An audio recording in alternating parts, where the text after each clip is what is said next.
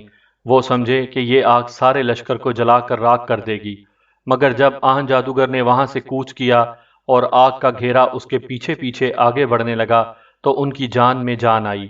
مہتر کران نے اندازہ کر لیا کہ آگ نے صرف انہیں گھیرے میں لے رکھا ہے اور اس طرح ان سب کو گرفتار کر کے لے جایا جا رہا ہے۔ اب اس جگہ چھپے رہنا ان کے لیے بیکار تھا۔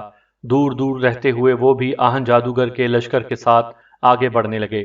شام ہونے پر جب ایک جگہ آہن جادوگر نے پڑاؤ ڈالا اور ہر طرف اندھیرا چھا گیا تو برق فرنگی نے مہتر کران سے کہا، استاد، اب مجھ سے برداشت نہیں ہوتا، یا تو آپ بھی میرے ساتھ بڑے استاد کو چھڑانے کے لیے دشمن کے لشکر میں چلیے یا پھر مجھے اجازت دیجیے۔ اس طرح دور دور رہتے ہوئے تو ہم کچھ بھی نہیں کر سکتے۔ مہتر کران خود بھی یہی سوچ رہا تھا۔ اس نے کہا، ٹھیک ہے، ہم ضرور چلیں گے، لیکن ایک شرط ہے، جب تک طلسمی پتلوں کا کوئی توڑ نہیں نکلتا، نہ تم آہن جادوگر پر حملہ کرنے کی کوشش کرنا، نہ بڑے استاد کو چھڑانے کے سلسلے میں جلد بازی کرنا۔ ہمارا صرف یہ مقصد ہوگا کہ دشمن کے قریب رہ کر ان کے منصوبوں اور ارادوں کا حال معلوم کرتے رہیں اور بہترین موقع کا انتظار کریں۔ بہت بہتر، برق نے کہا، آپ کے مشورے یا اشارے کے بغیر میں کوئی حرکت نہ کروں گا۔ جیسی ہدایت دیں گے ویسا ہی کروں گا۔ اس گفتگو کے بعد دونوں چھپتے چھپاتے آہن جادوگر کے لشکر کی طرف بڑھنے لگے۔ قریب پہنچنے پر جھاڑیوں کے ایک کنج کے بیچ میں گھاس پر انہیں دو آدمی بیٹھے نظر آئے۔ وہ آپس میں کسی بات پر بحث کر رہے تھے۔ ان کی باتوں سے عیاروں کو پتہ چلا کہ وہ آہن جادوگر کے خاص خیمہ بردار ہیں اور لین دین کے کسی معاملے پر آپس میں جھگڑ رہے ہیں۔ مہتر کران نے تاک کر غبارہ بے ہوشی ان میں سے ایک کے منہ پر کھینچ مارا۔ غبارہ پھٹتے ہی اس سے جو گیس نکلی اس نے دونوں کو بے ہوش کر دیا۔ مہتر کران اور برق فرنگی آگے بڑھے، ان کا لباس اتار کر خود پہنا، اپنا ان کو پہنایا، پھر ہاتھ پیر باندھ کر انہیں جھاڑیوں کے بیچ میں ڈال دیا اور خود ان کا بحروب بھر کر آہن جادوگر کی خدمت گاروں میں جا شامل ہوئے۔ پہلی ہی رات انہیں پتہ چل گیا کہ لشکر میں شامل ہونا ان کے لیے ہرگز کارآمد ثابت نہیں ہو سکتا۔ دن کے سفر کرتے وقت امرو، زرغام اور جان سوز طلسمی پتلوں کی کڑی نگرانی میں رہتے ہیں اور رات کو انہیں ایک خیمے میں قید کر کے اس کے ارد گرد آگ کی چار دیواری کھینچ دی جاتی ہے۔ یوں نہ انہیں دن میں چھڑانے کی کوشش کی جا سکتی ہے نہ رات کو۔ دل پر پتھر رکھ کر انہوں نے فیصلہ کیا کہ سفر ختم ہونے اور کسی مناسب موقع کا انتظار کیا جائے۔ دوسری رات البتہ ان کے دلوں میں امید کی ایک چھوٹی سی کرن پھوٹی۔ افراسیاب کا خط آہن جادوگر کو مل چکا تھا، جس میں اس نے لشکر کو ملک فرمانیہ کی سمت کوچ کرنے کا حکم دیا تھا۔ انہوں نے خیال کیا کہ آہن جادوگر ملکہ فرمانیہ کے پاس ضرور 2-1 دن ٹھہرے گا اور اس سے پہلے ملکہ کے پاس پہنچ کر کوئی تدبیر کی جا سکتی ہے۔ یہی کچھ سوچ کر اگلی رات دونوں اس جادو کے لشکر سے نکلے اور دوڑتے بھاگتے 2-2 دنوں کی مسافت ایک دن میں طے کرتے ملکہ فرمانیہ کی راجدھانی جا پہنچے۔ انہوں نے شہر کے حالات معلوم کرنے کے خیال سے تاجروں کے بھیس میں ایک بڑی سرائی میں قیام کیا۔ اتفاق سے اسی روز سرائی میں ان کی ملاقات 2 ایسے مشہور آتش بازوں سے ہو گئی جنہیں ملکہ فرمانیہ نے آتش بازی بنانے کے لیے پڑوس کے ملک سے بلوایا تھا۔ ان آتش بازوں نے اپنے آنے کی اطلاع ملکہ کو بھجوا دی، مگر ابھی انہیں اس کی خدمت میں حاضر ہونے کا موقع نہ ملا تھا۔ مہتر کران اور برق فرنگی ملکہ فرمانیہ کے ہرکاروں کا بحروب بھر کر آتش بازوں کے پاس آئے اور کہنے لگے، ملکہ عالیہ نے آپ کو طلب کیا ہے۔ دونوں آتش باز منتظر بیٹھے تھے، فوراً ان کے ساتھ ہو لیے۔ عیار انہیں ملکہ فرمانیہ کے محل کے بجائے شہر کے باہر لے گئے اور ایک سنسان مقام پر پہنچ کر دونوں کو بے ہوش کر دیا۔ پھر ان کا لباس خود پہنا، اپنا انہیں پہنایا اور انہیں جھاڑیوں میں چھپا کر اپنی شکل و صورت ان جیسی بنا کر سرائے میں واپس آ گئے۔ وہاں ایک مجمع میں جشن کے بارے میں باتیں ہو رہی تھیں۔ وہ دونوں بھی اس مجمع میں کھڑے ہو گئے۔ ہوتے ہوتے بات اس باغ کی ہونے لگی جس میں مہمانوں کو ٹھہرانے کا انتظام کیا جا رہا تھا۔ ایک شخص نے اس بارادری کی تعریف کرنی شروع کر دی جسے جشن کے موقع پر آہن جادوگر اور اس کے ممتاز سرداروں کے بیٹھنے کے لیے آراستہ کیا جا رہا تھا۔ ایک بوڑھے نے کہا، اوپر کا تم نے ٹھیک بیان کیا، مگر تم یہ نہیں بتا سکتے کہ اس بارادری کے نیچے کیا ہے۔